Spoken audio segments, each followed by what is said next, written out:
Welcome to Codex. Our speaker today is Joey Iverson, an assistant professor at Iowa State University. Depending on the day, Joey is either a group theorist masquerading as a harmonic analyst or the other way around. For the attendees of this seminar, he's well known for applying his expertise in algebra and representation theory to obtain some excellent results in subspace packing. Today, he'll be speaking on a related problem of equiangular lines over finite fields. Take it away, Joey. Thanks, John, for a kind intro. I'm going to do something. I'm going to put in the chat. I'm going to share a file of my slides, I hope. Oh, gee, maybe I'm not. Oh, I think it's something funny about Ohio State. I take it all back. I'm sorry. I was going to share a file of my slides, but I won't. So you'll just have to watch in real time. So I'm going to talk about equiangular lines over finite fields. And this is joint work with these fine folks, with Gary Greaves and John, who just gave the intro, and also Dustin Mixon. And I want to mention that this work began at a workshop at Oberwolfach in 2018. So we're grateful for them for hosting us and getting this all started.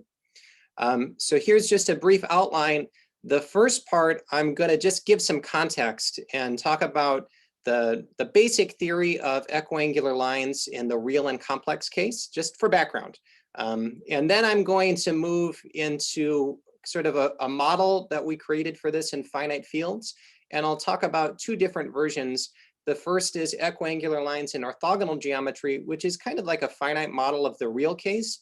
And then the second is equiangular lines in unitary geometry, which is kind of, it acts a lot like complex equiangular lines. So first, just for context.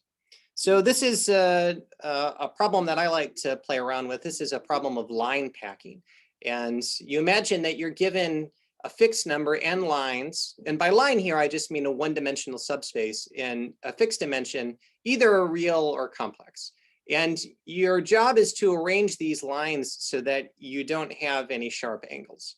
So I used to say that, so I'm a dad, and I used to say that this is like a problem of arranging kids in the back seat of your car where they don't want to be next to each other, or else you hear it. And now I say that this is like a social distancing problem, okay? So you have n lines in an n-dimensional room and you want to spread them out, right? So in the first one, we've all been conditioned now that that's bad because red is too close to blue and there is room for red and blue to spread out some more.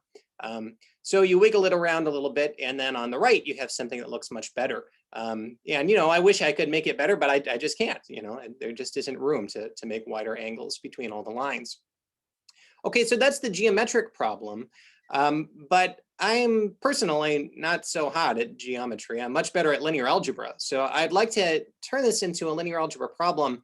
And the way I do this is whenever I'm given lines, instead of thinking of them as lines, I choose unit norm representatives for them. And then I'm going to stick those in as columns of a matrix and call it phi. So, so this is going to be a D by N matrix. Let's see.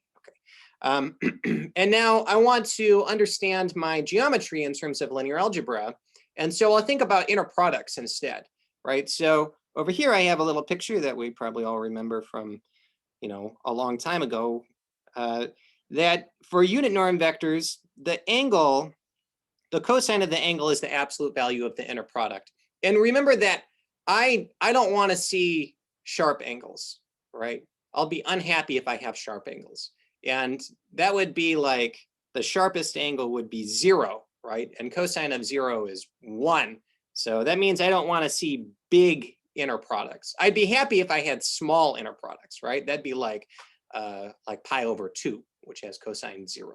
Okay, so I'm unhappy when I see big ones, and the sign of just how unhappy I am is the biggest one. So whatever the biggest one is, whatever the biggest absolute value of the inner product is, that's what I call the coherence, and that's the sign of how bad I'm doing. So I would like that to be as small as possible. Okay, so suppose I wiggle it around and I get it so the coherence is small. Well, I told you I want it as small as possible. So how do I know that it's as small as possible? Well, I have to hit some bound. So there's a popular one called the Welch bound, and it's on the slide here. you give me n unit vectors and RD or CD, then the smallest the coherence could be is that expression in the square root. But I'm not too concerned about the actual expression. What I like about the Welch bound is there are conditions for equality. So there are two algebraic looking conditions that when I spot them, it's a certificate of optimality. So if my matrix phi, that's what had the vectors as the columns, I call that an equiangular tight frame if two things happen.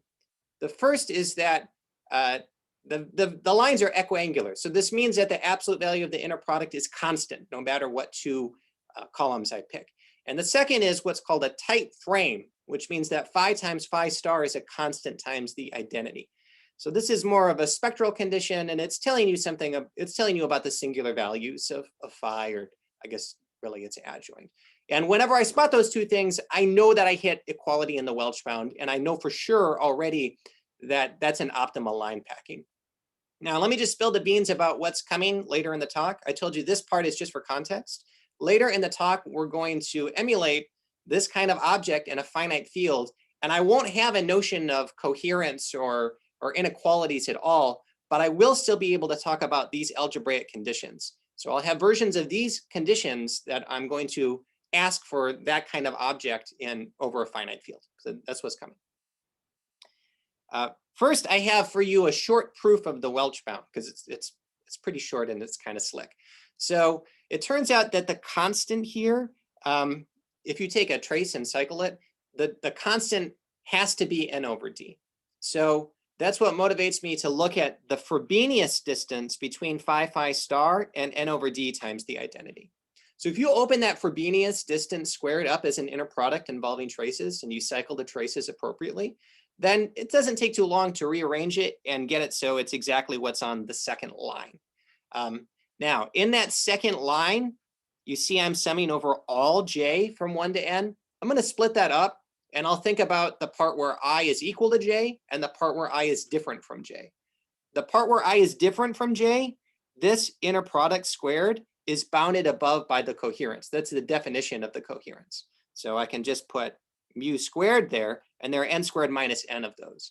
And then I have the part on the diagonal where I is equal to j, but these are unit norm vectors. So the inner product is just 1. So that's where I get this n.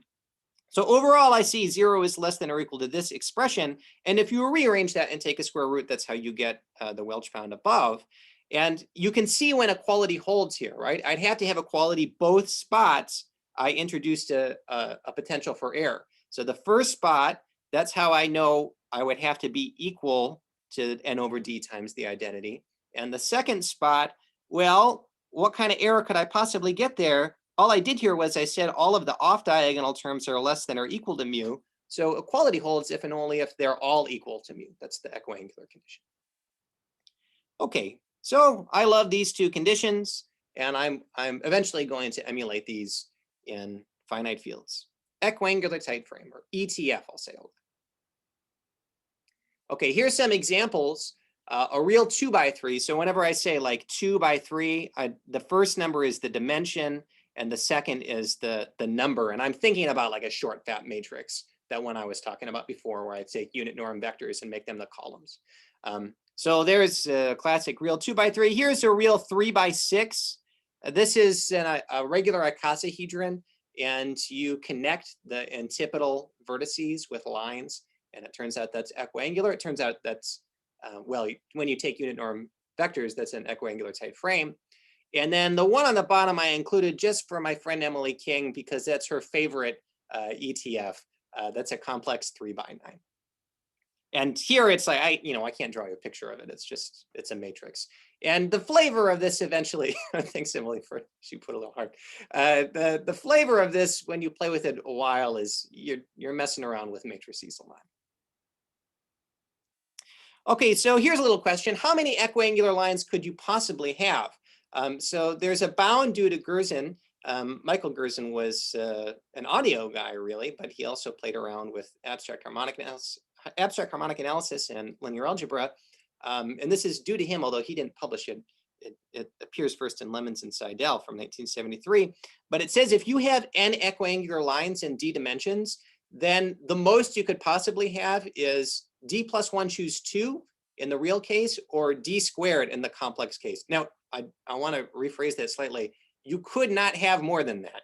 It's a big question if you can have that many. But what we do know is that if equality holds, then when you choose unit norm representatives, that's an ETF. And here again, I just want to quickly outline the proof of the bound, because it's a slick little linear algebraic proof. So you choose unit norm representatives phi j for your lines, and then I want you to make the outer products. So this is like orthogonal projection onto the ith line, and now do the Frobenius inner product of the outer products. So that Frobenius inner product is a trace, and when you cycle the trace, you find that that quantity is exactly the absolute value squared of the inner products. Okay, and I'm supposed to have equiangular lines, so this quantity is going to be constant, well, off the diagonal. Off the diagonal, it will be mu. On the diagonal, I know that it's going to be 1, so I could write that as mu times the all ones matrix plus 1 minus mu times the identity. And now that matrix is invertible. Okay, so that matrix is invertible, and that's how so the gram matrix of these outer products is invertible. And so they have to be linearly independent. And now I just go, oh, they're linearly independent, so I can't have more than a dimension worth, right? I have n of them, and all of these outer products are in the real vector space of self-adjoint d by d matrices. So the most I could have is the dimension of that space. And that is exactly what you see above. Okay, so it's a simple little proof. It's a big open question when you hit it. So in the complex case, there's a major open problem called Zounder's conjecture. It's conjectured that you always hit it, that for every d, there is a complex d by d squared ETF that hits Gerzon's bound. And there is strong numerical evidence in favor of this, but right now it's only known for finitely many dimensions. If you can prove it for infinitely many dimensions, then you win 2021 euros. And oh, and if you prove it now and you want to risk that no one else publishes in the next few months, and you wait until 2022, then you get 1 more euro. You get 2022 euros. And okay, it goes up.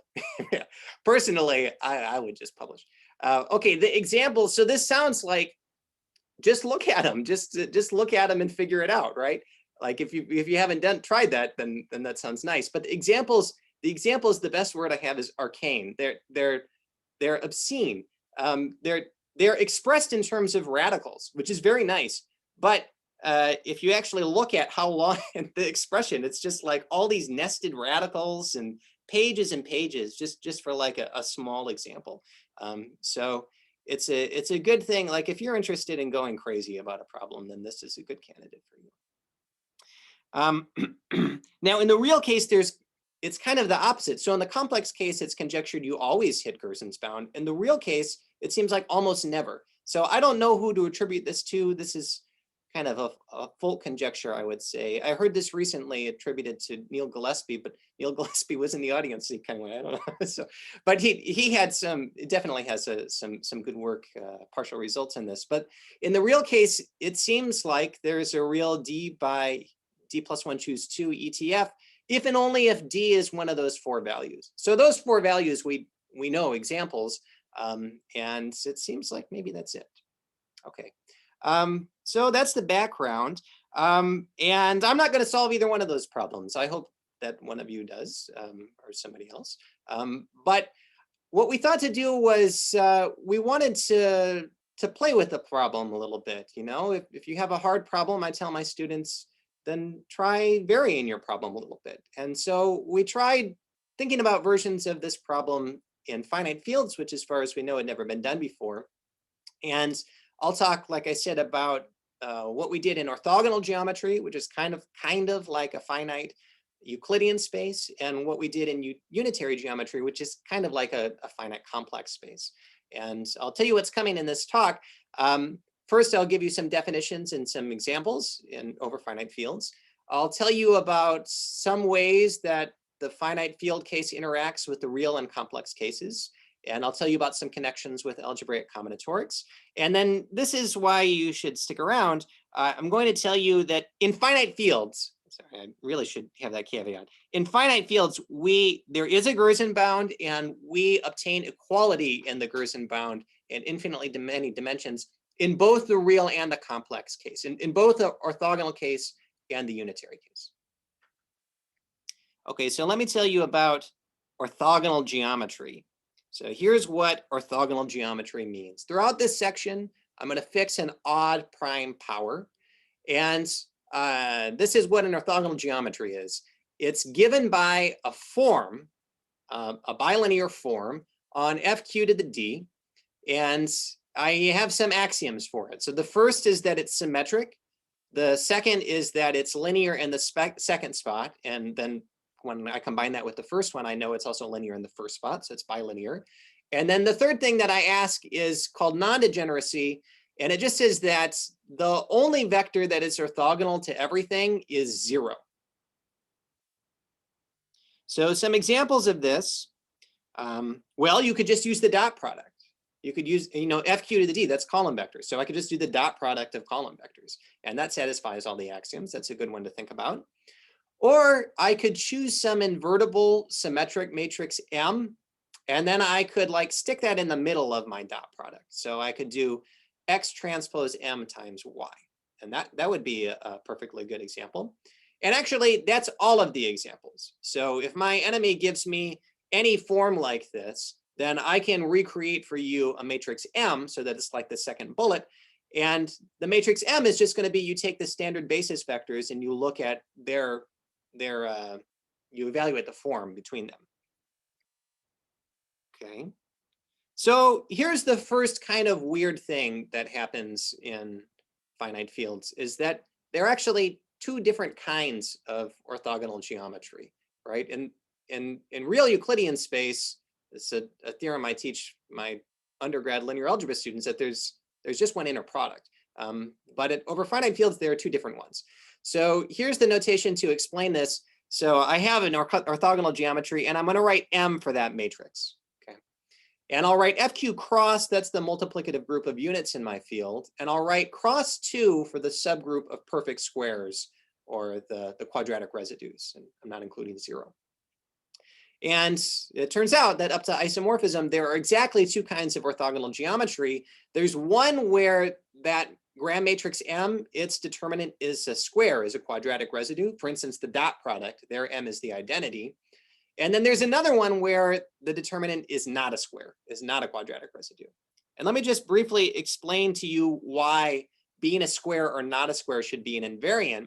Suppose I do a change of basis with some operator or some invertible matrix B, then when I look at what my form does after the change of basis, then I'm just sticking a B transpose B in from both sides, okay? And then I look at, so what's the Gram matrix for this new form after I change the basis? Well, its determinant is just this. Well, determinant is multiplicative, and it doesn't care about transposes. So I'm just getting the determinant of what I had before times this square, this non-zero square. And so I don't change whether or not I was a quadratic residue.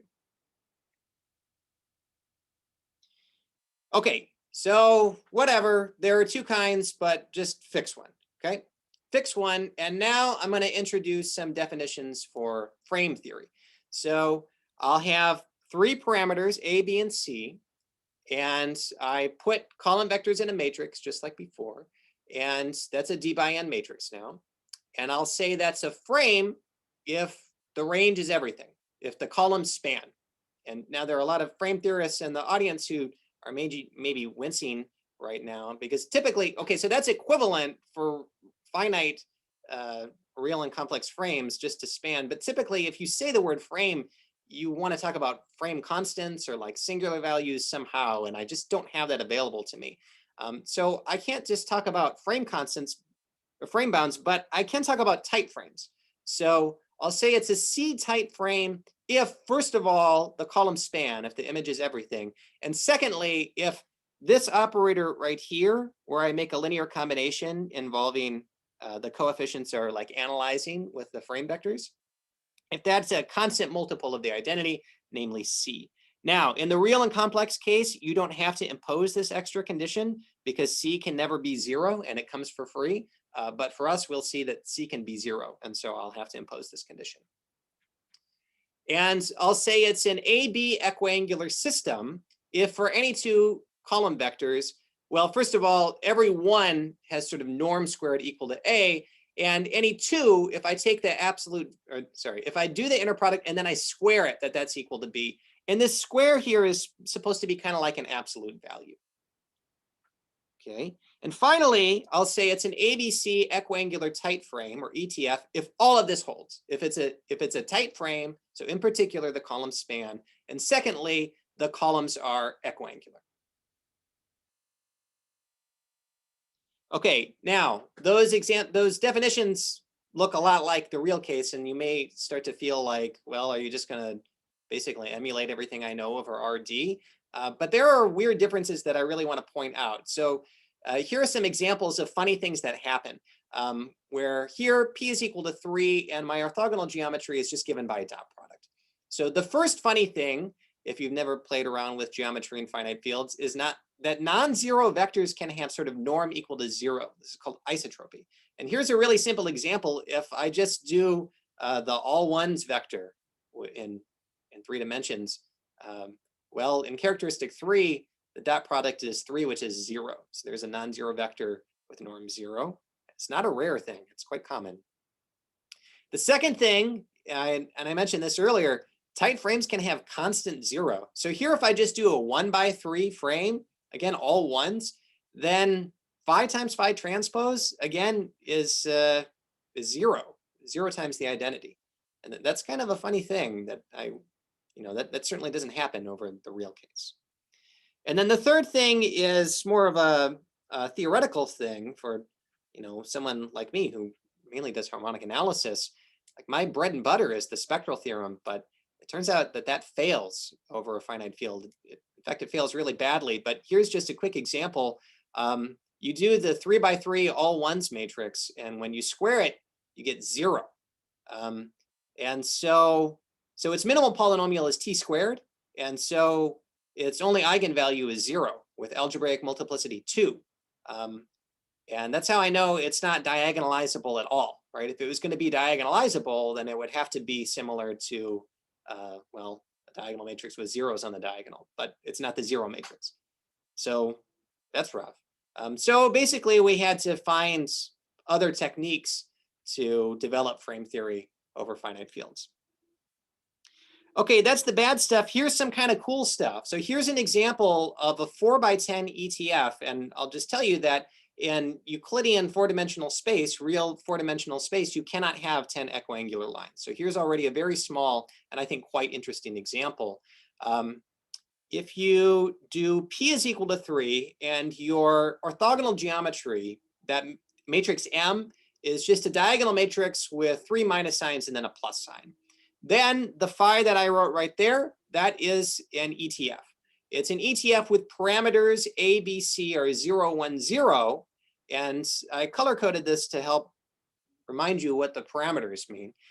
So if it's going to be a frame, first of all, I have to check that the columns span 4-dimensional space. So that's a quick thing. And then for tightness, that's the C parameter. This is sort of the frame operator is 0. And then the other things I can see from the Gram matrix. So the fact that A is equal to 0, that's that I have zeros all down the diagonal on the Gram matrix. And the fact that B is equal to 1, that I look off the diagonal and I see all plus or minus 1. So when I square those, I get 1. Okay. Now, I don't know, maybe some of you already noticed this. Maybe some of you are just pros. Like, maybe you love the Peterson graph so much that you already spotted this. But if you look at that Gram matrix and I turn this into, I say this will be the adjacency matrix of a graph. And just wherever I had a minus sign, I declare that to be adjacency. Okay. So this is like a plus minus adjacency matrix of a graph. And that graph happens to be the Peterson graph, which is a prominent example in graph theory. This is a strongly regular graph. So somehow you can, well, I definitely can get from this ETF to the Peterson graph, and I would like to go the other direction. But if I'm going to go the other direction, this graph gives me this gram matrix, and I need to turn the gram matrix into the frame itself. And oh, Jonathan, you have a question. Yeah, so a real analog of this would be in Minkowski space. I'm sorry, I'm not sure I understand. Well, with a quadratic form with 3 minuses and 1 plus, it's like 4-dimensional space-time. I see. So you're saying that there is a real analog that's kind of like this, where I make a sort of an inner product. It's not going to be a positive definite inner product, and it gives me some. I guess you're telling me it's called Minkowski space, yeah? Right, but I imagine it's something physicists would be interested in. See. In the real case. Yeah, potentially. Yeah. Okay. Thanks for mentioning that. Sorry, Joey, since we're already stopped here, quick question about the column norms. Seems like they have different norms, but no, because they all the columns have, in this matrix right here, all of the columns have 3 non-zero entries. Oh, what did I do? Something's funny. Oh, I know what it is. No, something's funny. You're right, Emily. There's something a little. The M is not the identity. I'm sorry? M is not the identity. M is not the identity. Yes, that's the funny thing. Yeah. Yes. oh, okay. Yeah, that's the funny thing. Yeah. Yeah. Gotcha. Thank you. Yeah. Thank you, Bill. Okay. And then there's another question. Shouldn't I always have a squared equals b? And no, I don't. And here's an example where I don't. And actually, I will want to intentionally ignore the case a squared equals b. And we'll see later on that I sort of don't want a squared equals b. Okay, I'm going to keep moving because I'm a little pressed for time. So I want to recover a frame from a gram matrix. And the way I would normally do that is through the spectral theorem, but I don't have the spectral theorem. So we had to show that this is possible. And what we found is actually every symmetric matrix is a gram matrix in some geometry. So the theorem is you give me a symmetric matrix with rank D, and then that is the gram matrix of a frame for some orthogonal geometry. Remember, there are 2 on FQ to the D. So this is pretty weird. There's no such thing as positive semi-definite. It's just everything either factors over one geometry type or the other one. So that's pretty wild. And the geometry type, let me just mention that is actually determined by G, because a principal submatrix of G is the gram matrix for a basis of FQ to the D, right? So a frame just means spanning set. Every spanning set contains a basis.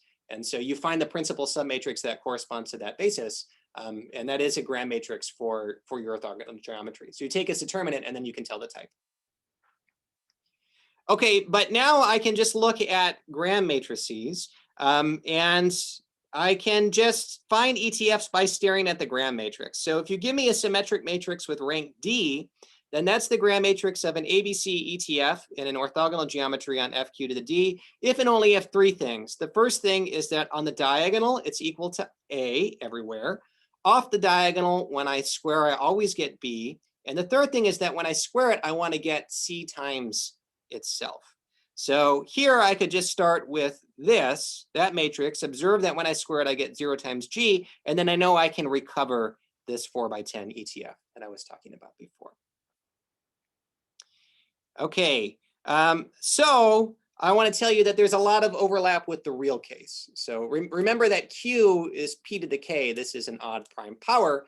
And the theorem is, suppose you have a real D by N ETF, and N is bigger than D plus 1. And either in the first case, the redundancy is not 2, and P does not happen to be a divisor of that very specific number. Or the redundancy is equal to 2, and N minus 1 is a quadratic residue.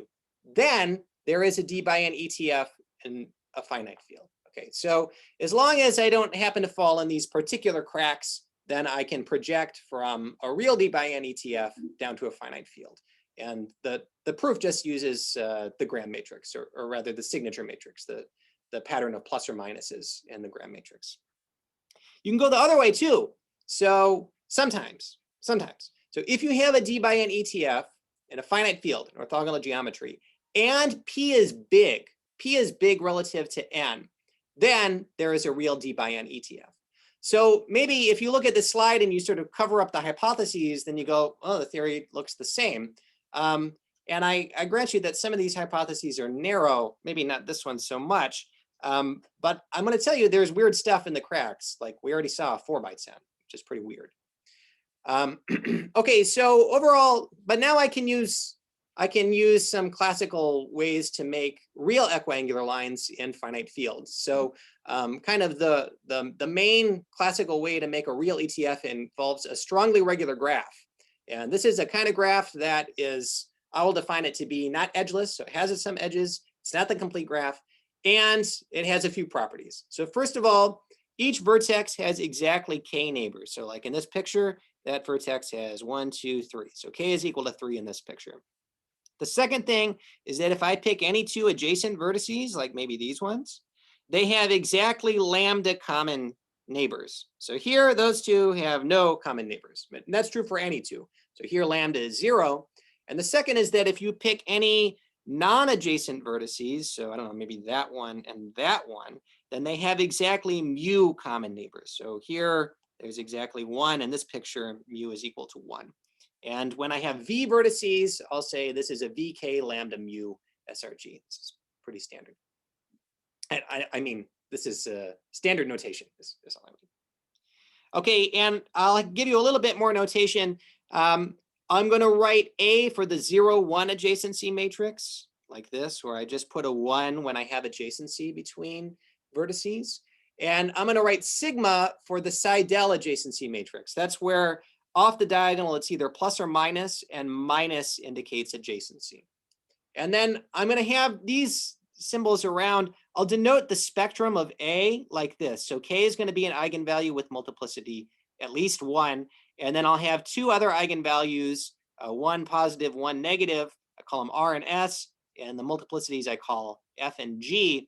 And just it's known how to write all of these things as functions of the parameters. Okay, so here's the theorem. Suppose I have an SRG where that multiplicity F is different from G. Now, if this particular quantity here is 0 mod P, then I take that Seidel adjacency matrix and I add this much identity, and that is the gram matrix of a D by V ETF in some orthogonal geometry. So I'm not saying which, but one of the 2. The ETF parameters here, I can write in terms of the SRG parameters. If it happens that that eigenvalue R is different from S mod P, then I can tell you explicitly D as a function of the SRG parameters. If they happen to be equal mod P, then this is a way sometimes to actually distinguish non-isomorphic SRGs. And that's an old thing. That's true to Brouwer and Van Uyl. So doing this over the reals, this is well known. And over the reals, you would just need this number up here to be exactly equal to 0. For us, I just need it to be equal to 0 mod P. Okay, or here's the other thing you can do. So the other thing you can do, I'm going to take my Seidel matrix and I'm going to pad with zeros. I put an extra row and column, pad with ones, put an extra row and column of ones. And if it happens, okay, then I add some identity. And I want that to be the gram matrix of an ETF. If K is equal to 2 mu mod P, and also this number is 0 mod P, then that is the gram matrix of a D by now V plus 1 ETF in some orthogonal geometry. In the real case, these 2 conditions coincide. You would just ask for actual equality, and they are equivalent. In the finite field case, they are independent. You have to check both of them. Here again, I can tell you the ETF parameters in terms of the eigenvalues, or actually in terms of the SRG parameters. And if R and S are different mod P, I know exactly what D is. It's just G plus 1 more than that multiplicity. If they happen to be equal mod P, then again, this is a way you can sometimes distinguish non-isomorphic SRGs. And that is not due to us. That's classical. Okay, so when you combine those two methods, a VK lambda mu SRG comes from a finite field ETF unless both of these numbers are powers of 2. So it comes from one of the two ways, unless both of those numbers are powers of 2. And Brouwer has a table of feasible SRG parameters. There are 211 known complementary pairs of parameters with less than or equal to 1,300 vertices. And of all of those, all but 9 of those pairs, so 95%, come from finite field ETFs. So that's quite, well, I thought that was significant, that it was worth mentioning. Here are the 9 that don't. And I don't know what's up. Everyone asks what's up with the 9. I don't know. I really don't know. But I want to emphasize that I'm sort of overlapping 2 different methods, right? There were those 2 theorems, and one of the 2 ways works for every SRG in Brouwer's table except for these 9. Okay, and here I just show some examples that this is really producing weird stuff. All of these are ETF parameters you get in orthogonal geometry from SRGs, and none of these are known over, like, for real ETFs. These are all parameters that are, you know, sort of eye-popping for people who work with ETFs the first time they see them. And in bold, those are all Gerzon equality. So remember that it's conjectured that in the actual real case, you don't hit Gerzon's bound except for in a few cases. But here, I've got a whole bunch of them. And you could go the other way and you could say, hey, this gives me necessary conditions for SRGs. So in Brouwer's table, there are a whole bunch of yellow rows. That means these are feasible parameters and we don't know if the SRG exists. Well, if that SRG exists, then so does an ETF. So, you know, I would guess that some of those SRGs don't exist. And so maybe you could disprove the ETF instead. Here, I wrote down a whole bunch of data and I just put in bold one of them. This is called Conway's graph. So John Conway was interested in the existence of this particular one.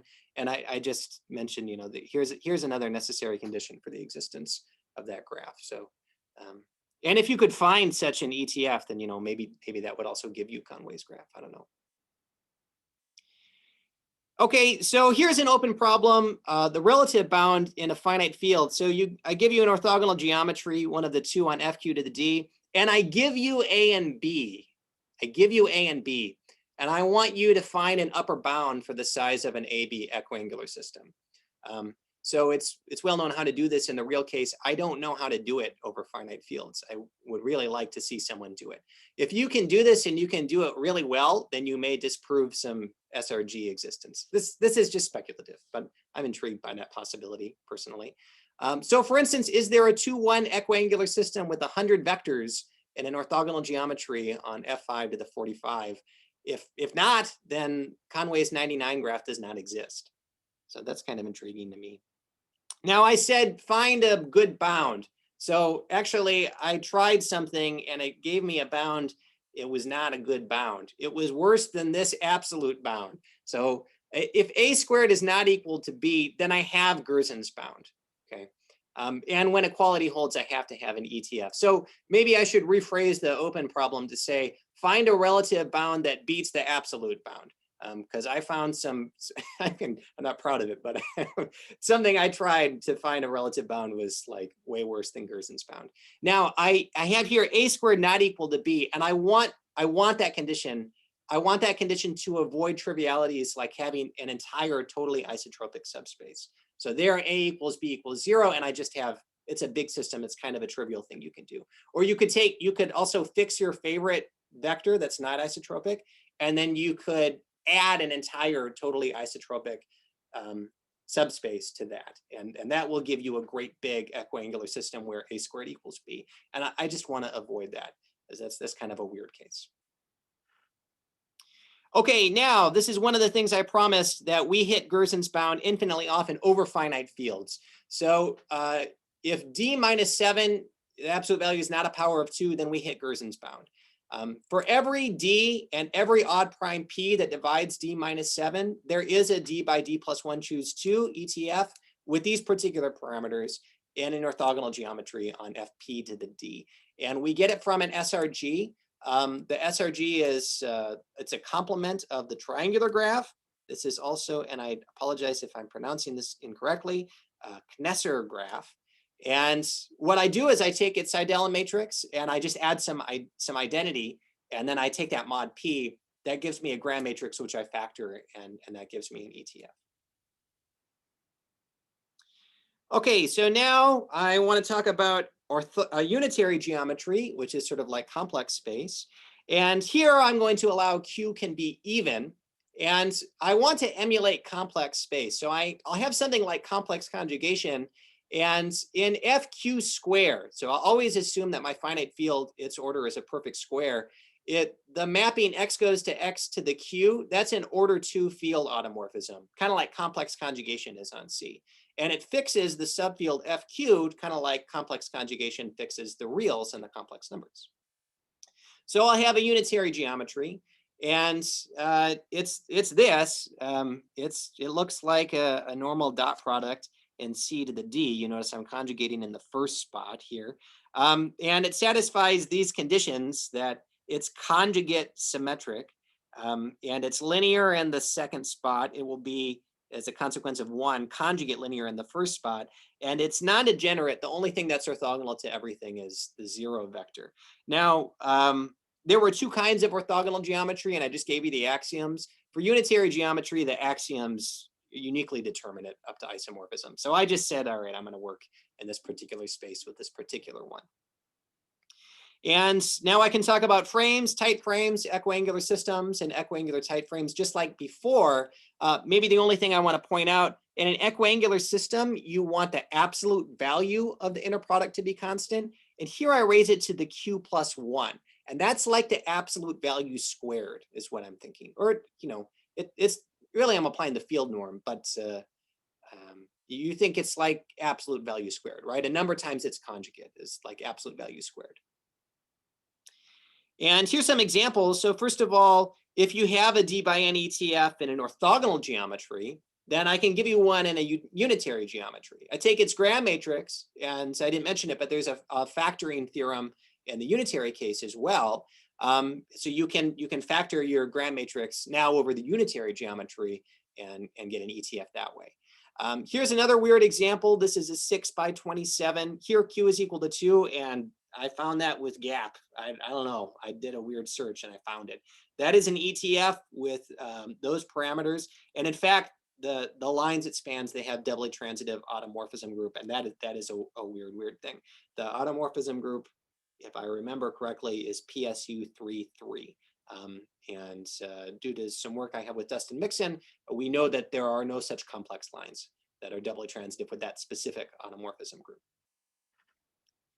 Okay, and there's a move you can make to turn a complex ETF into a finite field ETF. So here again is that 3 by 9, except for actually this one is over finite field. So here Q is equal to 5, and this is a primitive element. And now mu or omega here, this is meant to be a primitive cube root of unity. And the numbers work out that 1 is not just omega cubed, it's also omega times its conjugate. So this is like a unimodular number in some sense. Okay, so this thing is an ETF, and the way you can see it, this 3 by 9 matrix is, well, the complex version is an ETF. So if I lift it and I put hats over everything for the complex version, well, that's an ETF. So that means if I look at its frame operator, I get 6 times the identity, and its gram matrix, I call here M. If I do it entry-wise times the complex conjugate, I get J plus 3 times I. Now that phi hat, that's got entries in this particular ring, Z adjoint a primitive cube root of unity. And there's a ring homomorphism from that ring down to FQ squared that respects conjugation, and it sends a primitive cube root of unity to a primitive cube root of unity. So I apply it. I apply it to my matrix, and now all the facts I loved upstairs occur again downstairs. And so the checks for an ETF downstairs are just, you know, it already happened upstairs. So you can do this a lot. It's not trivial, but it's true. If you have a D by N complex ETF, then first of all, you can nudge it and find a different ETF that has algebraic entries. And once you have that, then you can clear denominators and make it so that it has entries in some ring of integers and some field extension. And the second thing is, so that's for any ETF. The second thing is then you can do a quotient move, a projection move like I just described. And for infinitely many pairwise coprime Q, there's a D by N ETF and a unitary geometry on FQ squared to the D. Part A, this nudging to make it algebraic thing, that is an application of the Tarski-Seidenberg theorem. And part B, where you quotient down the fact that Q exists, that's an application of what's called something called the Frobenius density theorem. And it's an open problem. I don't know if the converse of B holds. If you have D by N ETFs in infinitely many different characteristics, for finite fields, if you can somehow lift and go upstairs and get a complex ETF. It's true in the real case, but I don't know about the complex case. We have Gerzon's bound. Just like before, if A squared is not B and you have an AB equiangular system of n vectors in d-dimensional space, then n is at most d squared. And when equality holds, that's an ETF. And now, I thought Zauner's conjecture wasn't hard enough.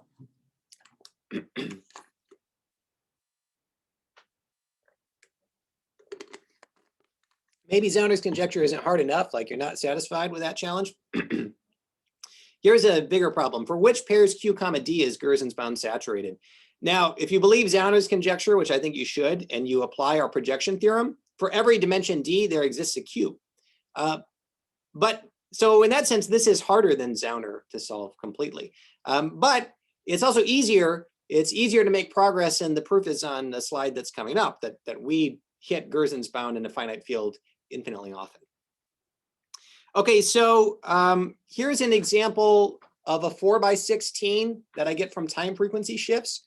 So I choose Q so that 4 divides Q plus 1, and I find a primitive fourth root of unity. Then I have a translation matrix and a modulation matrix. And the question is, does there exist a phi so that when I do translations and modulations, I get an ETF? So if I did, then I would have a 4/16, right? I'd be hitting Gerzon's bound. So I have bad news, but this is the universe we live in. When Q is 7, the answer is no.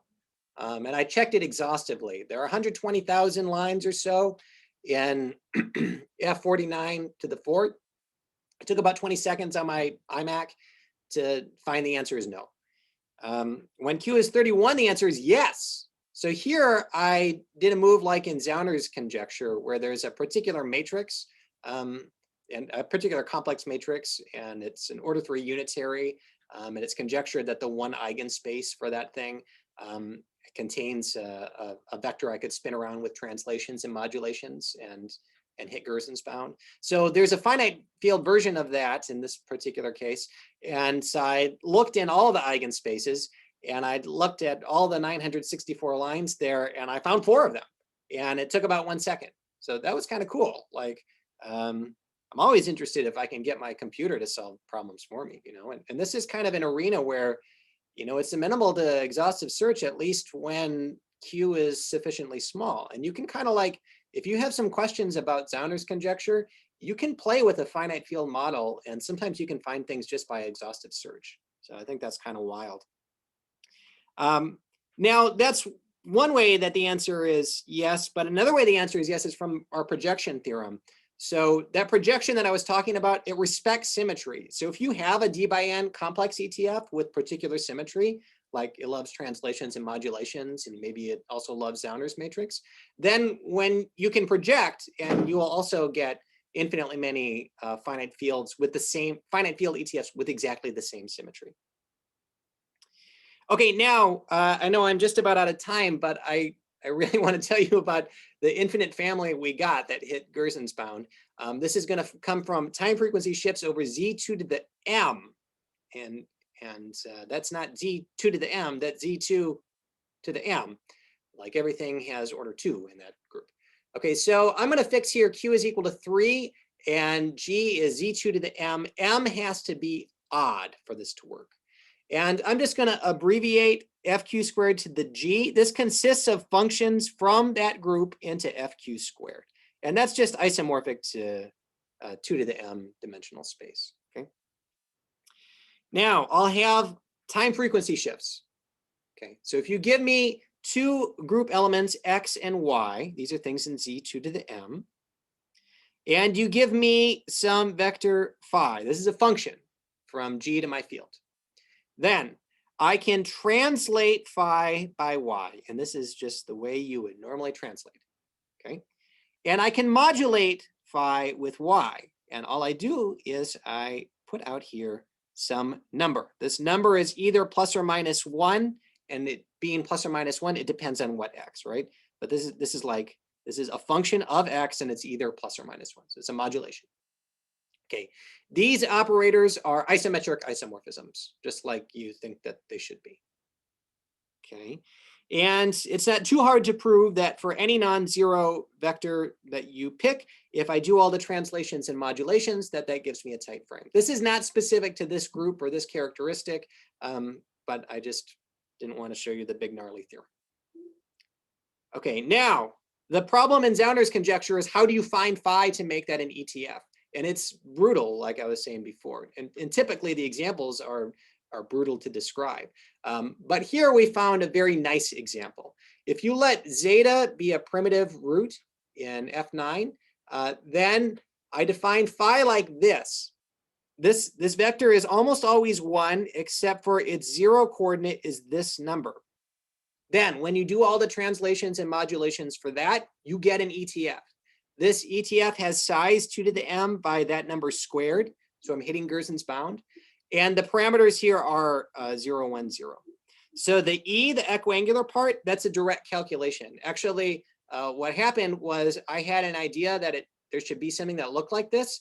And I called my co-author, Dustin Mixon, and said, hey, I think you can do this. I got to go teach. Let's talk later. And I came back 50 minutes later and he said, yeah, I proved it. And I said, how'd you prove it? And he said, I just wrote it down. And I said, you did it without me? Come on. Anyway, but it was just that easy. And the tight frame part is free. It comes from the previous slide. So I just want to briefly mention that, okay, I think that's very exciting. That makes me want to think about finite fields more. But there are only limited connections with the complex case. First of all, so remember that when D is an odd power of 2 and Q is equal to 3, we hit the Gerzon's bound. So the particular cases where D is 2 or 8, I can lift those to complex ETFs. And the way I do it is I just take the gram matrix, and it's going to have zeros, and it's going to have a bunch of fourth roots of unity that want to be called plus or minus 1 and plus or minus I. Well, I just copy and paste that with the actual plus or minus 1 and plus or minus I of complex numbers. And then I add some identity, and that's a gram matrix of an ETF when D is 2 or 8. When D is 2, that gives me the classical tetrahedron in the block sphere. When D is 8, that gives me Hoger's 64 lines in C8. But when I go to D equals 32, doesn't look, that trick that I just said doesn't work anymore. You don't get something that only has 2 eigenvalues. It's not tight. And in fact, I don't think that you should be able to lift this because Gottsel and Roy proved that time frequency shifts over Z2 to the M can generate an ETF only if M is 1 or 3, like the 2 that I showed you there. Okay, I'm definitely out of time. And as an organizer, I tell myself, you have to stop talking now, Joey. But these are the papers. And this this morning, I just had a pleasant email from Finite Fields and Applications that was just accepted just this morning. So we're happy about that. Okay, thank you for listening. And I'll be happy to do my best to answer your questions. Thanks, Joey. All right, so I'm supposed to say smash the reaction button like I'm doing right here. That's what Dustin demands that we all say. And if there's any questions, feel free to chime in.